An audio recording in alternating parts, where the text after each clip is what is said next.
Hello মৰমৰ ছাত্ৰ ছাত্ৰীসকল welcome to my YouTube channel Assam BS centre চেনেলটো যদি তোমালোকে সাবস্ক্ৰাইব কৰা নাই তেনেহলে চেনেলটো সাবস্ক্ৰাইব কৰিবা আৰু বেল আইকনটো প্ৰেছ কৰি দিবা ভিডিঅ'বোৰৰ আপডেট পাই থাকিবৰ কাৰণে আজিৰ ভিডিঅ'টোত আমি বদমাছ ফৰ্মুলা কি হয় তাৰ বিষয়ে আলোচনা কৰিবলৈ গৈ আছো প্ৰথমে বদমাছ ফৰ্মুলা কি হয় সেইটো এবাৰ জানি লম বদমাছ হৈছে গাণিতিক সমস্যা সমাধান কৰাৰ এক নিয়ম এই নিয়মটো অনুসৰি যিকোনো গাণিতিক সমস্যাত কাৰ্যবোৰ কেতিয়া কোড আৰম্ভ কৰি কোড শেষ কৰিব লাগে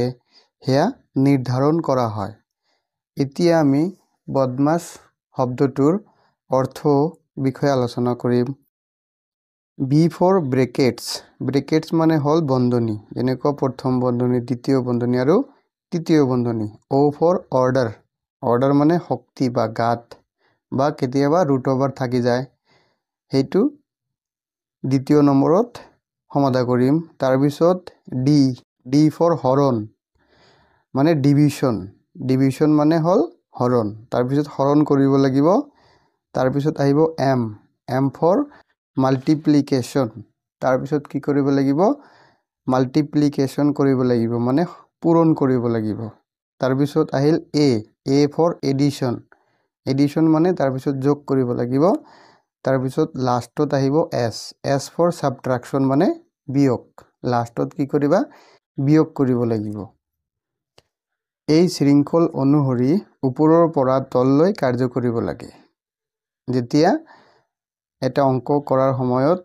বদমাছ ফৰ্মুলা অনুসৰি কৰিম তেতিয়া এই শৃংখল অনুসৰি কৰিম ওপৰৰ পৰা তললৈ কৰি যাম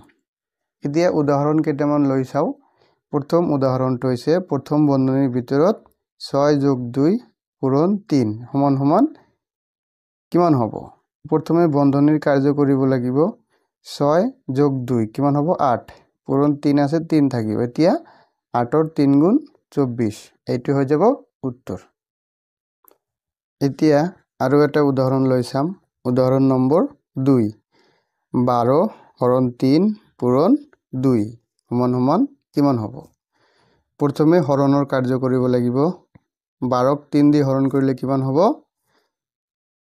4 তাৰ পিছত পূৰণ আছে পূৰণ হ'ব 2 আছে 2 এতিয়া কিমান হল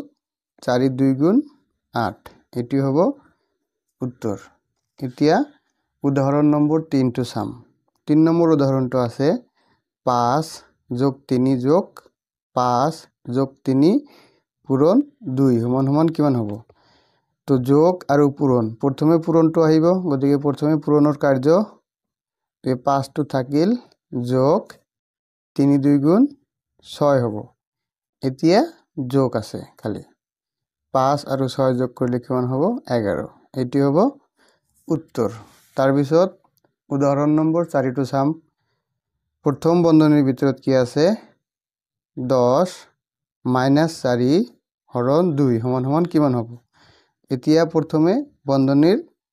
কাৰ্য কৰিব লাগিব এতিয়া 10 ৰ পৰা 4 বাদ দিলে কিমান থাকিব 6 হৰণ আছে হৰণ চিহ্ন থাকিব 2 বাকি থাকিল 2 হ'ব এতিয়া 6 ক যদি 2 দি হৰণ কৰো কিমান হ'ব 3 হ'ব এটি হ'ব উত্তৰ তাৰ পিছত আৰু এটা উদাহৰণ চাম 5 নম্বৰ উদাহৰণটো প্ৰথম বন্ধনীৰ ভিতৰত আছে 8 + 2 পূৰণ 5 - 3 প্ৰথমে বন্ধনীৰ কাৰ্য কৰিব লাগিব 8 + 2 কৰিলে কিমান হ'ব 10 পূৰণ চিহ্ন আছে পূৰণ চিহ্ন 5 ৰ পৰা 3 গলে কিমান থাকিব 2 এতিয়া খালি পূৰণ আছে পূৰণ হ'ব 10 ৰ 2 গুণ 20 এটি হ'ব উত্তৰ এনেকৈ তোমালোকে বদমাছ ফৰ্মুলাটো ব্যৱহাৰ কৰিব পাৰিবা আৰু এনেকুৱা ধৰণৰ ভিডিও পাই থাকিবৰ কাৰণে মোৰ চেনেলটো সাবস্ক্ৰাইব কৰিবা আৰু ভিডিওটো ভাল লাগিলে লাইক কৰি দিবা